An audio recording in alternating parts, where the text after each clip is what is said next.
ভাত খেতে খেতে হঠাৎ কার ফোন চলে আসলো। হঠাৎ করে আমাকে কোথায় যেতে হবে, চলো তোমাদের সঙ্গেও শেয়ার করি। হ্যালো এভরিওয়ান, আমি সোনালি। কেমন আছো তোমরা সবাই? আশা করছি প্রত্যেকে অনেক ভালো আছো, আমিও অনেক ভালো আছি। এদিকে ভাত খেতে খেতে হঠাৎ করে আমার বান্ধবীর ফোন আসলো, আর আমি তাড়াতাড়ি করে ভাত খেয়ে নিলাম। তার কারণ আমাকে একটা দোকান যেতে হবে। আমাদের কলেজে সেকেন্ড লিস্ট বার হয়েছে, সেখানে আমাদের নাম এসছে নাকি সেটাই আমরা দেখতে যাব। সেজন্য আমি তাড়াতাড়ি করে ভাত খেয়ে নিলাম। সব ভাত না খেতে পেরে আমাদের দুটো হাঁস আছে, তাই আমি আমাদের হাঁসকে খাবারটা দিয়ে দিলাম। আর এদিকে দেখি ছোট ছোট বোনগুলো আমার বাড়িতে এসে বসে আছে। ওরা প্রতিদিন আরবি পড়তে যায় আর আমার কাছে আসে, একবার না হলে আসবেই। ওরা এসে প্রতিদিন জানলার ধারে ঝুলে বসে থাকে, তোমাদেরকেও দেখাচ্ছি দাঁড়াও একটু পর। ওদেরকে আমি মানা করি জানলার ধারে নাও থাকতে, বলি আমাদের বাড়িতে আসবে, এসে বসে থাকবে, কিন্তু ওরা তো শুনবে না। ওরা সে জানলার ধারে আমাকে লুকিয়ে লুকিয়ে দেখবে আমি কি করে ভিডিও শুট করি, কেমন ভাবে আমি রেডি হই, সেগুলোই ওরা দেখে। আর তখনই আমি দোকান যাওয়ার জন্য রেডি হচ্ছিলাম, সেগুলোই ওরা জানলা দিয়ে দেখছিল। তো দেখো ফাইনালি আমি রেডি হয়ে গেছি। আর এদিকেও আমার বান্ধবী চলে এসছে আমাকে ডাকতে।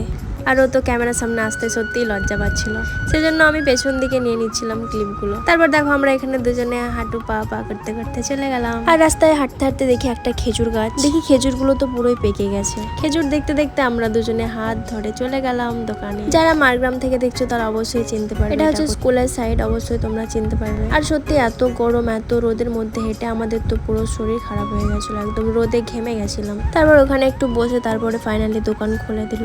আর হ্যাঁ, এটা আমি আগে থেকে জানতাম কি আমার লিস্টে নাম এসছে, তার কারণ আমাকে আগে থেকে বলে দেওয়া হয়েছিল। সত্যি কথা বলতে আমাকে অনেকে হেল্প করে। আসলে আমার মর্নিং লিস্টে নাম এসেছিল, আর ওটাই আমার টেনশনের কারণ হয়ে গেছে। তার কারণ আমি কলেজটা ডেতে করতে, আমি ঘুম থেকে উঠতে পারি না। তো ফাইনালি আমাদের ডেতে নামও চলে এসেছে, সেজন্য আমরা খুশিতে খুশিতে দুজনে হাত ধরে কাপলের মধ্যে চলে গেলাম। আর হ্যাঁ, তোমরা আমাকে অনেকেই জিজ্ঞাসা করছিলে আমি কোন কলেজে অ্যাডমিশন হয়েছি। তো আমি রামপুরহাট কলেজে অ্যাডমিশন হয়েছি। তোমরা কে কোথায় হয়েছে অবশ্যই কমেন্ট করে জানাও। তারপর দেখো আমরা গল্প করতে করতে আমাদের লাইফ পার্টনারের পিছু পিছু চলে আসলাম দুজন মিলে, মানে তিনটে দাদুর পেছনে আমরা আসছিলাম। তো ফাইনালি দেখো আমি এবার চলে এসেছি বাড়ি। আজকের ভিডিও এই পর্যন্ত। কেমন লাগলো আজকের ভিডিও অবশ্যই তোমরা কমেন্ট করে জানাবে। আবার দেখা হচ্ছে নেক্সট কোনো ভিডিওতে, ততক্ষণের জন্য বাই।